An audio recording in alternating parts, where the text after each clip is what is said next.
Kung curious ka kung paano ginawa ang project na ito, keep watching Mare. Tapos ilalagay ko rin dyan sa ating yellow basket yung mga tools, yung mga materials na ginamit ko.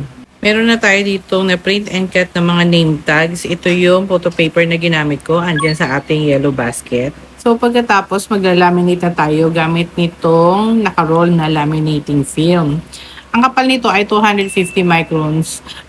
Para sa akin, mas tipid gamitin ito compare sa mga naka-precut na mga laminating film. May mga naka-precut na mga laminating film na sa A4, short at long.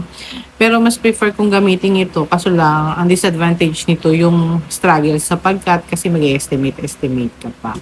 So, bali, kailangan natin ng dalawang A4 size kasi ipapalaman natin doon yung ating mga name tags. So, ito na yung ating nakat na laminating film. Tapos, yung mga name tag, ilalagay natin ng ganito.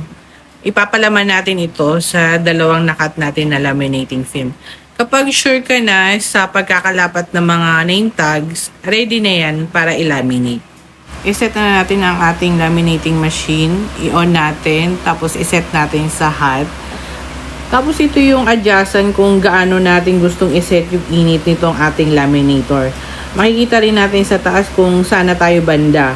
Tapos, kapag mainit na ito, na-reach na yung 150, magi-green na ito, meaning ready na itong gamitin. So, ayan na, nag-green na siya. Let's laminate na, Mare. So, ilaminate lang natin ng ilaminate paulit-ulit hanggang maluto yung ating laminating film. Kapag ganito na may white-white pa or malabo pa, hindi pa yan luto. Need kasi yan yung maging malinaw or maging transparent para natin masabi na okay na siya, all goods na. Next, sikat na natin itong ating na-laminate na mga name tags gamit itong ating paper cutter. Again, nasa ating yellow basket kung saan ito mabibili. And then, cut natin yung mga sides. So, ito na ang ating mga nakat na laminated name tag. Ma-observe natin na yung pinakakanto ay matutulis. Gamitan natin yan ng corner rounder. Masakit lang yung kamay ko kaya ganito yung paggamit ko.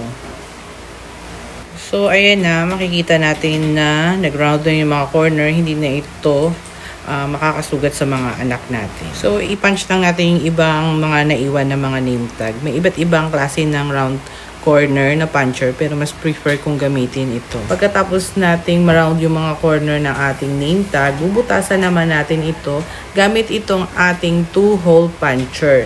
Pagkatapos nating mabutasan, tapos ma-round yung corner ng ating mga name tags, ilalaminate natin ito ulit para maisara natin yung mga round corners, yung mga butas, para hindi ito matuklap or bumuka.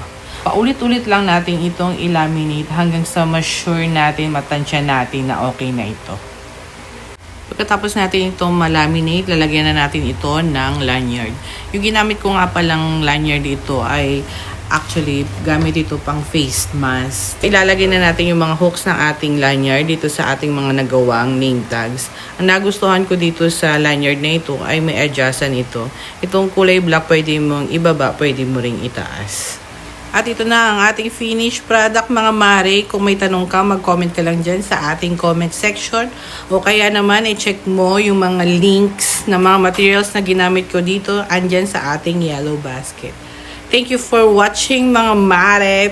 Period!